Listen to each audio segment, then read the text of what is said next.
Pengantar Cerita mempersembahkan Sabda Pandita Ratu.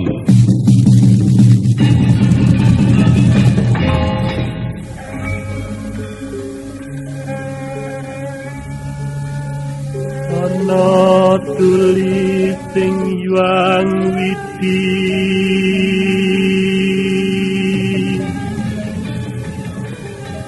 yen wong sabar lan narimo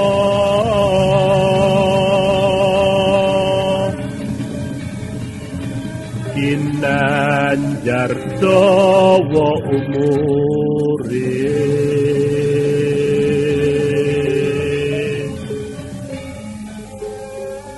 sugih kadang pawong mitra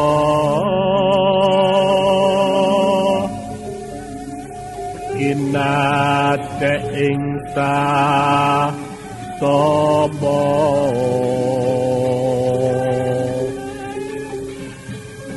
lamun lara wong iku gampang gone antuk tombo.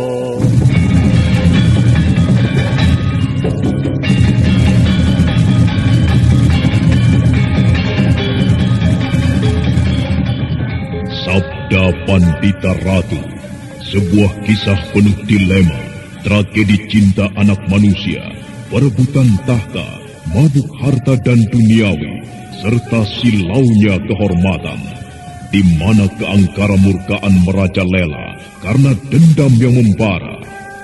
Kisah ini berlatar belakang berdirinya Singasari. Ken Arok, dialah pemuda yang merekuk pahit getirnya kehidupan. Namun sebenarnya, dialah yang harus melaksanakan sabda-sabdanya. Perjalanan sengsaranya adalah awal untuk meraih keberhasilan, untuk menuju kejayaannya di saat Singasari berdiri.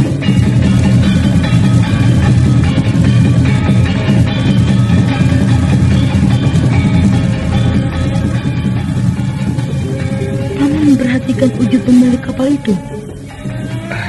Iya, orang itu bernama Barat Maut. Mengapa? Dari mana Paman bisa mengetahui namanya? Di antara anak buahnya ada yang menyebut nama itu. Mengapa dengan orang itu, Badrawati? Wajahnya seram, Paman. Matanya hilang sebelah. Ada bekas luka yang melintang di keningnya. Mata yang hilang itu tentu akibat perkelahian. Kemudian tangan kanannya putus, Paman. Tangan itu kemudian diberi kait, bukan?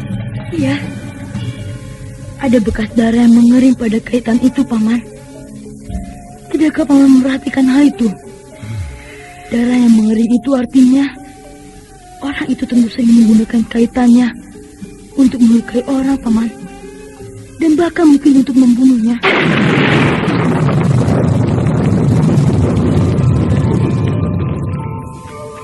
Sabda Pandita Ratu. Naskah ditulis oleh Pondra Swastilangit, diolah oleh Agung Bahrodi, didukung oleh artis-artis terkemuka Ferry Fadli, Eli Ermawati, M. Abud, Ivone Rose, dan lain-lain. Teknik dan montase Ibing Arifin, dengan sutradara Dian Pertiwi.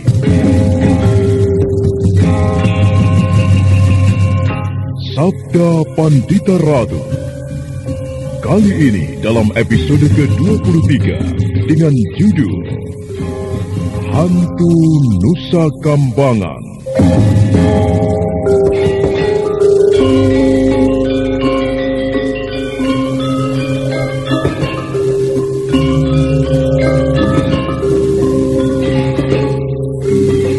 Dalam seri ke-675 ini dengan para pemain Norman sebagai Badrawati, Ivone Rose sebagai Pinaka Swasti Ratu, Yati Indra sebagai Tawang Alun, Arya sebagai Gelung Keling, Wenda Lubis sebagai Lare Angon, dan Asti Suhastra, pengantar cerita.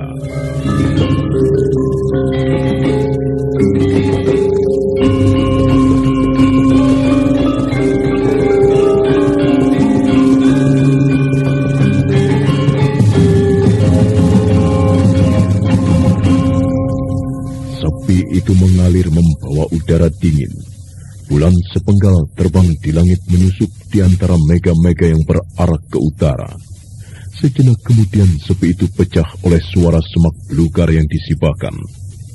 Ki Gelung-Keling bersama Galuh Titis dan Tawang Alun datang mendekat. Lare Angun masih tetap memegang sebuah pisau dan selembar kulit kambing.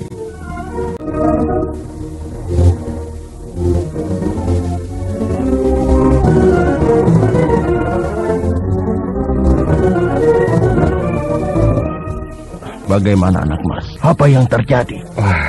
Orang yang tak dikenal menghujani kami dengan pisau-pisau terbang yang tidak terbilang jumlahnya, Paman. Mereka bermaksud membunuh anak mas? Mereka bersungguh-sungguh dengan pisau-pisau terbangnya itu. Artinya jika pisau terbang itu sampai menggapai tubuh, akan menyebabkan terluka dan bahkan mungkin terbunuh. Tetapi mereka meninggalkan ini, Paman. Apa itu anak mas?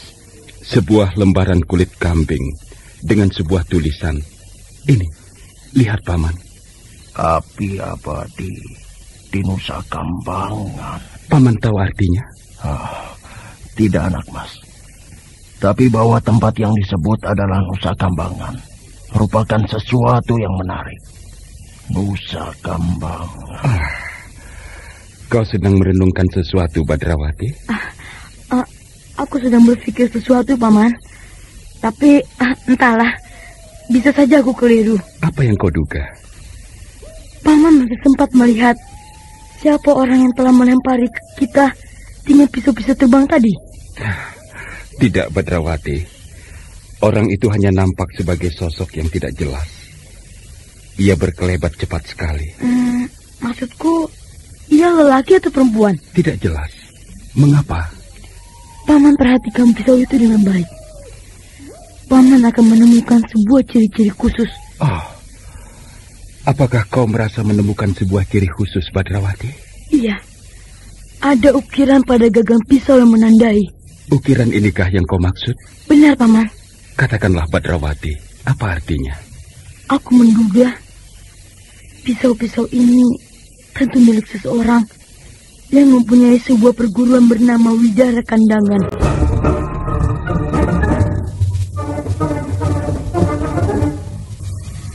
Paman pernah mendengar nama perguruan yang aku maksud itu? Iya. Oh, dia ada di sini. Diakah yang melakukan? Mungkin iya. Akan tetapi mungkin juga dugaanku keliru. Namun aku sangat mengenal pisau ini dengan ciri-cirinya seperti ini. Entah jika ternyata ada pihak lain yang menggunakan pisau seperti ini. Itu pun rasanya tak mungkin, Paman. Maaf anak mas. Siapakah yang sedang anak mas perbincangkan itu? Atau di manakah letak perguruan Widara Kandangan itu? Widara Kandangan adalah sebuah perguruan yang sudah punah, Paman. Ya, punah tak berbekas sama sekali. Konon kabarnya perguruan itu berantakan tidak bersisa. Adalah karena perbuatan Durga Prabandari yang memiliki 3 buah mata itu. Lantas, siapa pimpinan perguruan itu? Dewi Pinaka Swasti Ratu.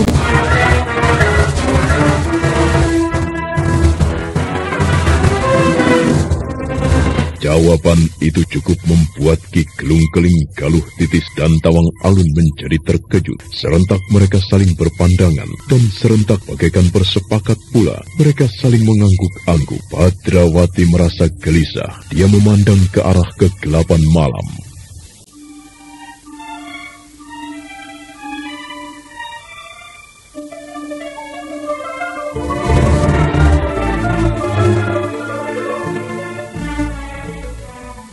Menarik sekali.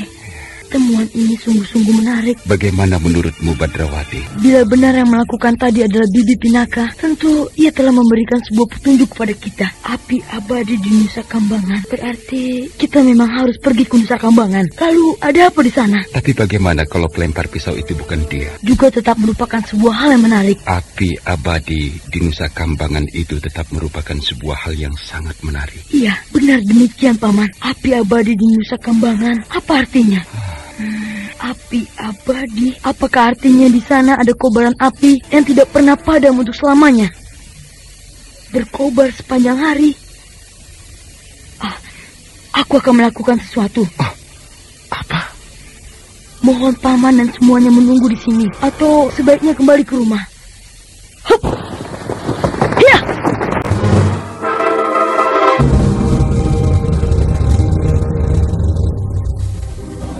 Akan pergi kemanakah dia, anak mas? Mungkin menemui pemilik pisau ini, Paman.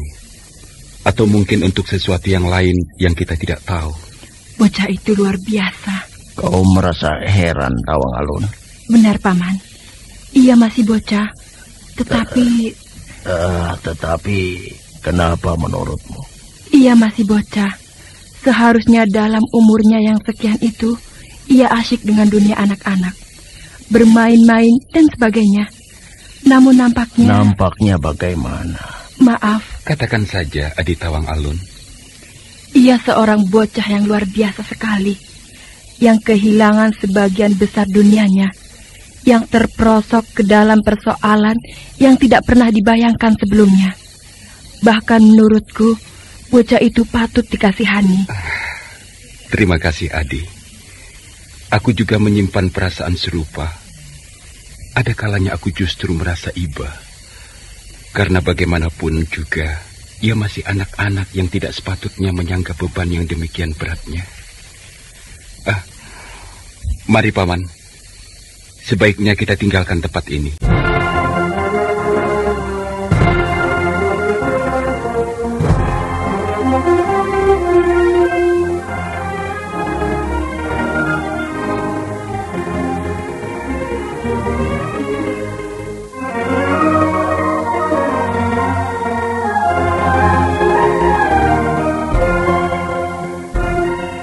Dalam pada itu, sesosok tubuh telah meloncat dengan cepat susul-menyusul bagaikan bayangan hantu. Sosok yang tidak lain adalah Badrawati itu, kemudian berhenti pada sebuah tempat. Badrawati segera mengeterapkan ketajaman indranya. Dengan cara demikian, dia menyapu segala sesuatu yang berada di sekitarnya.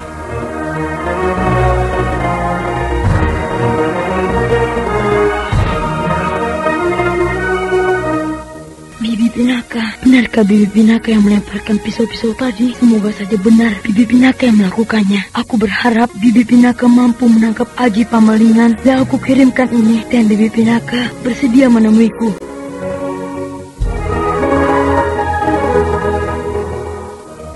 Bibi Pinaka, Swasti Ratu, jika benar Bibi berada di sekitar tempat ini dan mampu menangkap Aji Pamalingan yang aku sebar ajak bagai pasir Musa, temuilah aku, Bibi.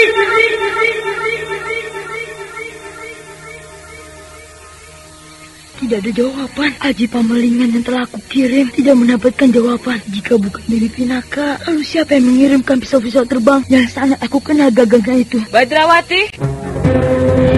Bibi, ternyata benar Bibi Pinaka. Ikut aku, Badrawati. Hup, ya, hup, ya.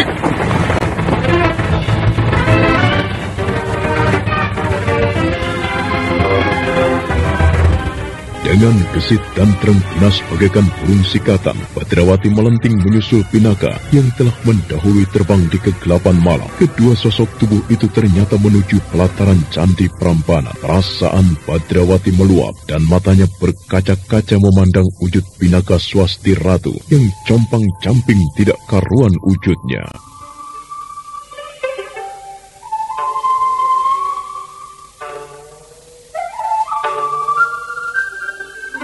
Badrawati, Bagaimana, Bibi? Bibi tidak mengira akan melihatmu di sini. Bagaimana dengan anakku? Ceritakan. Bagaimana dengan para Meswara? Bibi tidak perlu cemas. Adik baik, dalam keadaan baik. Di mana dia sekarang, Badrawati? Sebaiknya aku tidak mengatakannya kepada Bibi di mana adik bayi disembunyikan. Maafkan aku, Bibi. Mengapa? Alasannya, hal itu akan membahayakan keselamatan adik bayi. Tapi percayalah, Bibi, adik bayi berada dalam sebuah perlindungan yang kuat, di mana Durga Prabandari itu tidak akan mampu menjamahnya. Bagaimana keadaannya? Bisakah kau menceritakan, Badrawati? Bagaimana kalau ia haus? Bagaimana dengan kebutuhannya? Bibi tidak perlu mencemaskan hal itu. Jika Adibaya merasa haus dan lapar, Bibi tidak perlu mencemaskannya. Karena ada seorang perempuan yang mampu memberikannya. Perempuan? Siapa dia, Badrawati? Di antara kami berlima yang memiliki Raja Kalacakra, terdapat seorang perempuan. Namanya Bibi Nawang Gumilang. Bibi itu baru saja kehilangan anaknya. Itu sebabnya ia bisa menyusui adik bayi. Perempuan itu memiliki raja seperti punyamu? Benar, Bibi. Takdir telah mempertemukan kami.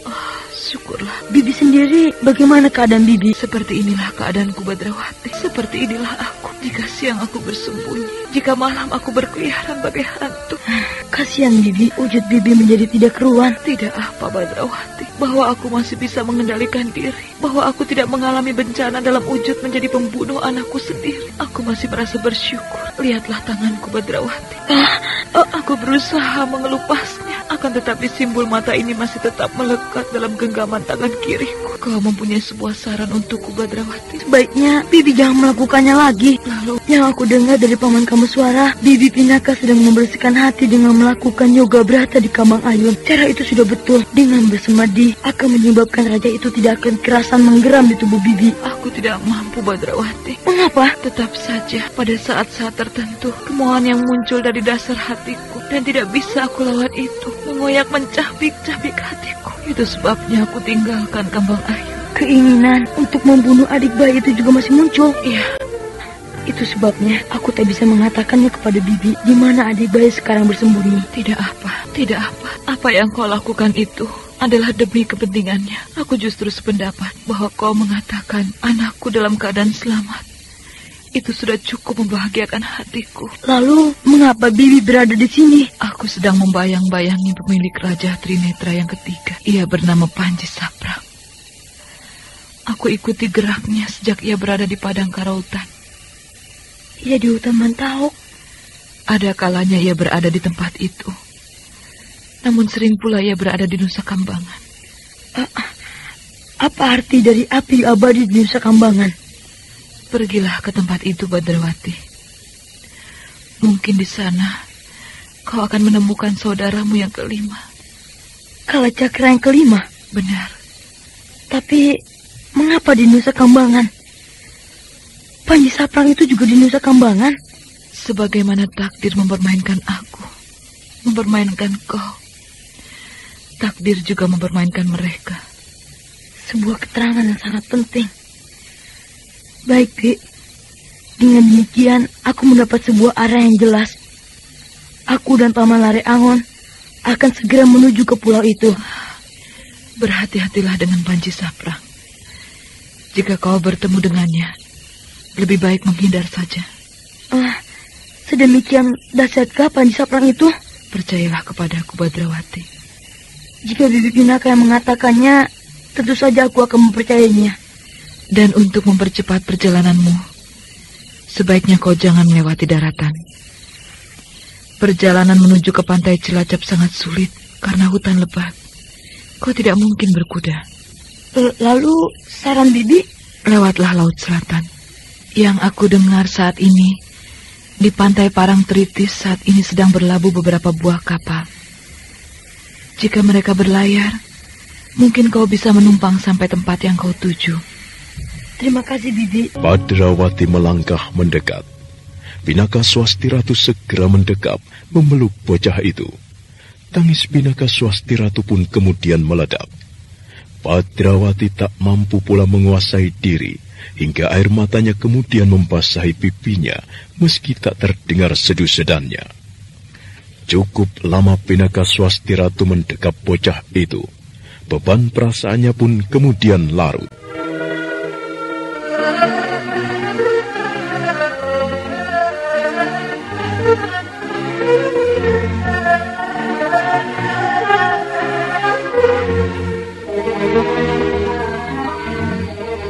Badrawati, bagaimana Bibi? Sebenarnya Bibi merasa kasihan kepadamu. Tidak seharusnya masalah yang aku hadapi akan melibatkan dirimu. Aku ikhlas, Bibi. Bibi jangan berkata begitu. Selamat jalan, Badrawati. Aku mohon doa dan restumu, Bibi. Aku berdoa untukmu, Badrawati. Nah, selamat tinggal.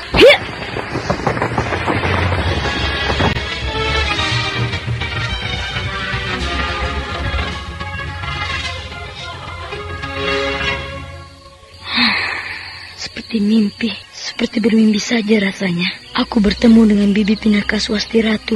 Ya Tuhan, betapa malangnya Bibi Pinaka. Tubuhnya susut sedemikian banyaknya, hingga menjadi kurus kering seperti itu. Rambutnya aut-autan. Bahkan barangkali untuk mandi membersihkan dirinya pun Bibi Pinaka tak sempat melakukannya. Tak pernah terpikir untuk merawat diri sendiri. Pakaiannya compang-camping seperti gelandangan.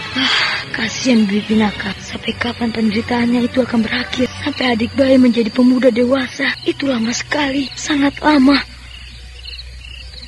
Dalam waktu beberapa bulan saja, keadaan Bibi Pinaka sudah menjadi seperti itu. Lantas, bagaimana jika waktu bergeser hingga 20 tahun? Tak mustahil keadaan yang sangat tidak akrab ini akan membuat Bibi Pinaka menjadi gila. Benar-benar gila dalam arti yang sebenarnya. Oh, kasihan Bibi Pinaka. Ia harusnya menetei anaknya. Bagaimana perasaannya jika naluri untuk menyusui bayinya itu muncul? Sementara yang akan disusuinya tidak ada di sampingnya. Kasihan Bibi Pinaka.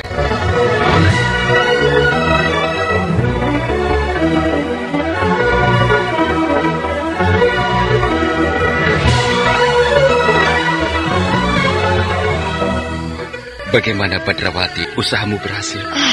Nampaknya kau bertemu dengannya. Aku bertemu dengannya, Paman. Seperti aku duga, yang menghujani kita dengan pisau-pisau itu memang Bibi Pinaka. Tapi kenapa dia tidak singgah saja, anak Ngger? Bukankah dengan menemui kita semua di sini banyak hal yang bisa dibicarakan? Ada sebuah alasan yang menyebabkan Bibi Pinaka tidak mau menampakkan diri menemui kita, Paman Keling. Bagaimana dengan pesan yang ia tuliskan di atas lembaran kulit kambing itu? Kita harus ke Nusa Kambangan, Paman Lare Angon. Ada apa sebenarnya di sana, Badrawati? Sebuah petunjuk samar-samar. Di Nusa Kambangan, kita akan menemukan saudara kita yang terakhir, yang masih belum menampakkan diri. Lalu? Bibi Pinaka menyarankan kepada kita agar menuju ke pesisir selatan. Di sana ada sebuah desa pesisir bernama Parangtritis. Saat ini di tempat itu ada beberapa buah kapal dagang. Kita bisa menumpang kapal itu menuju Nusa Kambangan. Benarkah ada tempat bernama Parangtritis itu, Paman Gelung Keling? Benar, anak mas. Aku sendiri pernah ke tempat itu. Bagaimana dengan pemilik Condo Birowo itu, Badrawati? Bibi Pinaka mengatakan jika kita bertemu dengannya, sebaiknya kita menghindarinya. Nampaknya Bibi Pinaka memang terus membayangi Trinetra yang ketiga itu. Dan bagaimana dengan hutan Mentauk? Bibi tidak menyebut apapun tentang hutan Mentauk. Baiklah. Nampaknya kita tidak perlu menunda lagi. Bagaimana, Paman? Apakah Paman akan tetap ikut bersama kami berdua menuju Nusa Kambangan? Aku akan mengantar anak mas sampai di Nusa Kambangan. Perjalanan menuju ke Parangtritis maupun ke arah barat melalui jalan darat tetap akan melewati hutan Mentauk. Aku ikut, aku juga. Aku ingin ikut ke Nusa Kambangan. Tolonglah aku Kisanak Lare Angon dan Adi Badrawati.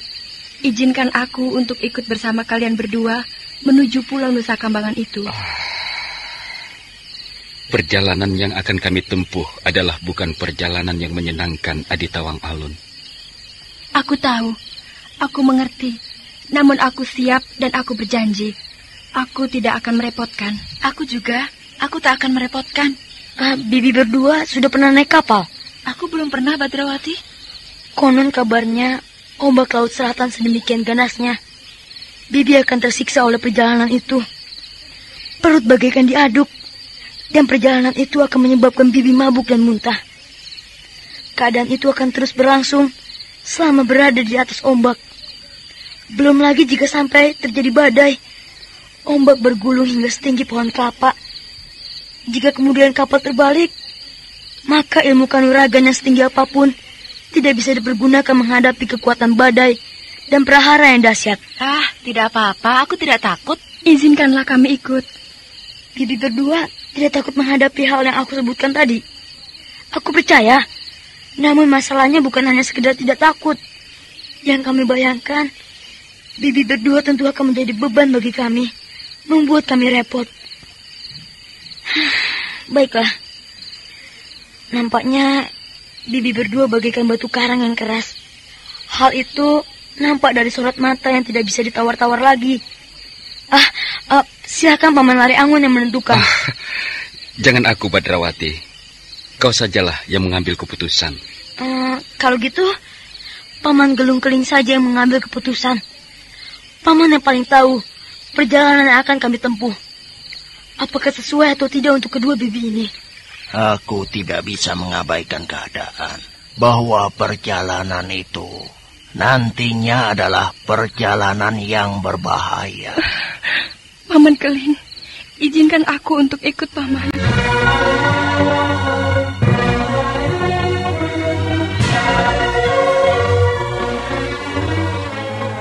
Maka demikianlah di tengah malam yang tergelincir dari pusatnya itu, kemudian dipecahkan oleh derap 5 ekor kuda. Mereka memacu kudanya bagaikan berburu cepat terhadap sang waktu. Di depan sendiri, Badrawati dengan kuda putihnya melesat bagaikan angin, diikuti di belakangnya oleh Galuh Titis dan Tawang Alun, berkuda berjajar. Dan di belakang mereka, Ki Gelung Keling dan Lare Angon terus membayangi, hingga kemudian sampailah mereka di tepi hutan Mentau, jauh di arah barat dari Prambana. Bulan yang hanya sepenggal itu jauh berada di belahan langit barat.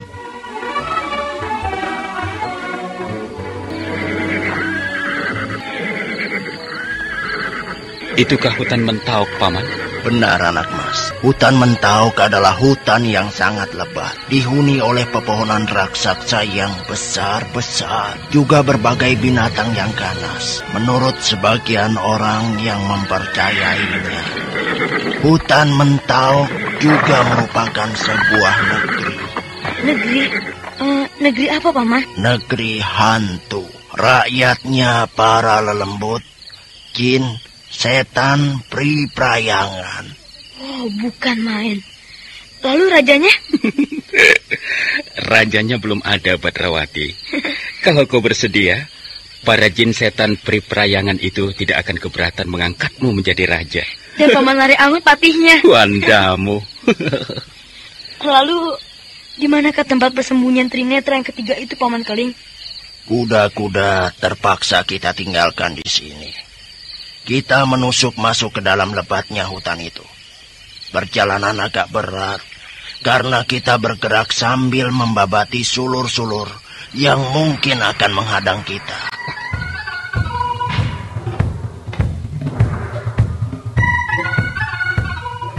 Kuda-kuda pun kemudian mereka ikat pada sebatang pohon. Hanya dengan berjalan kaki, mereka memasuki lebatnya hutan. Sulur-sulur menjalar, ular-ular penghuni hutan berlarian. Tawang Alun dan Galuh Titis berjalan sambil berpegangan tangan. Pepohonan yang besar dan kegelapan yang nyaris pekat menimbulkan angan-angan, seolah mereka benar-benar berada di kerajaan para demit. Mereka tidak merasa bahwa waktu yang mereka gunakan cukup lama, hingga kemudian langit timur mulai semburat merah dan makin lama makin terang. Kenapa berhenti, Paman? Tempat yang kita tuju dari sini sudah kelihatan, anak mas. Kita berada di tempat yang lebih tinggi, sehingga kita bisa melihat tempat itu. Sebelah sana? Ya, itu di sana. Kita tunggu pagi agak terang. Tempat itu akan jelas terlihat dari sini. Selama ini, dari tempat inilah Aryo Panular mengamati apa yang dilakukan oleh orang pemilik raja berwujud mata itu. Oh, aku melihat ada sebuah gubuk, Paman Gelung Keling. Benar, anak mas Lare Angon. Aku pun melihat gubuk itu, dan apanya juga ada orang di sana. Oh, ada orang? Aku tidak melihatnya, Badrawati. Di sebelah mana? Memang tidak kelihatan, akan tetapi aku yakin pasti ada orang di sana. Lihat kabut yang bergerak tenang itu, dan lihat pula ada asap yang bergerak naik, warnanya mirip, akan tetapi jelas sifatnya berbeda. Kabut bergerak mengalir mendatar, sedang asap perapian karena sifatnya lebih ringan bergerak ke atas. Artinya dengan adanya asap pasti ada api, dengan adanya api pasti ada orang di sana. Jeli juga matamu, Badrawati. Apakah dengan demikian berarti orang itu berada di sana? Dia yang membuat perapian yang hanya nampak asapnya itu. Apakah Panji Saprang itu mempunyai teman, Paman Keling? Iya, 2 orang lelaki. Selama ini ada 2 orang lelaki yang menemaninya. Mungkin 2 orang lelaki itu bertugas menjaga. Jangan sampai ada orang lain yang mengganggu. Nama kedua orang itu adalah Sumbing dan Sawung Lawet. Sumbing dan Saung Lawet. Biasanya nama mempunyai makna. Nama juga menandai wujud seseorang yang memilikinya.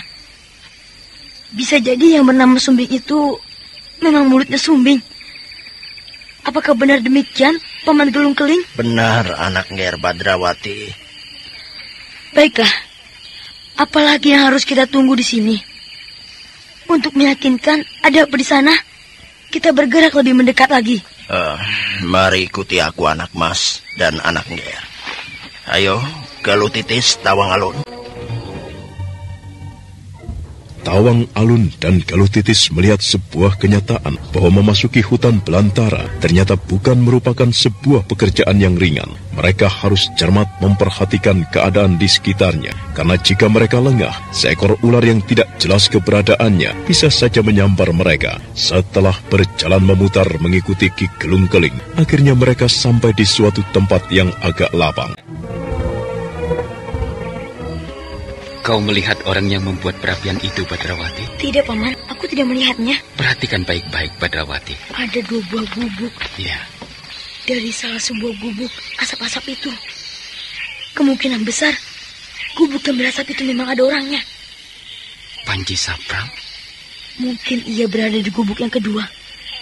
Atau mungkin, bukankah banyak kemungkinan, Paman Laraangon? Kau ingat dengan pesan Kameswara? Juga ingatkah kau dengan pesan bibimu Pinaka?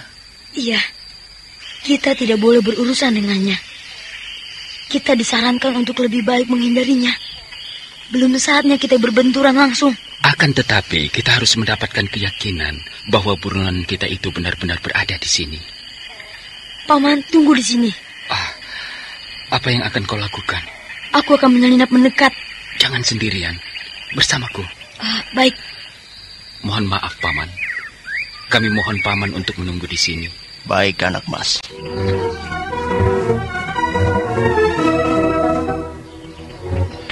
Ayah. Ada apa, Galuh Titis? Kau merasa takut berada di sini?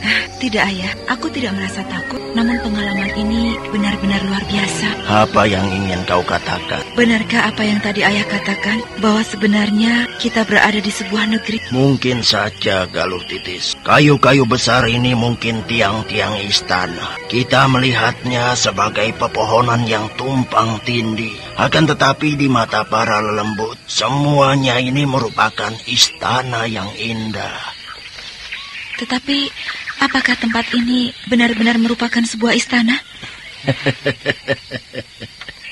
Lupakan dulu pikiran itu, Galuh Titis. Kita bicarakan hal itu di lain kali saja. Siapa tahu pembicaraan kita ini didengar oleh para lelembut dan mereka mengundang kita. Wah, akan gawat nantinya. Galuh Titis terdiam. Gadis itu kembali menebarkan pandangan matanya ke segala arah. Pepohonan nampak besar-besar. Gadis itu berdesir ketika melihat di sebuah ketinggian dahan, nampak ada sesuatu yang membelit batang. Ketika diperhatikan dengan seksama, sesuatu itu ternyata seekor ular yang sangat besar. Nah, apa yang akan dilakukan Badrawati dan Laraangon? Dan bagaimana pula dengan Panji Saprang? Saudara pendengar, untuk mengetahui jawabannya, ikutilah kelanjutan kisah ini pada seri berikutnya. Sampai jumpa.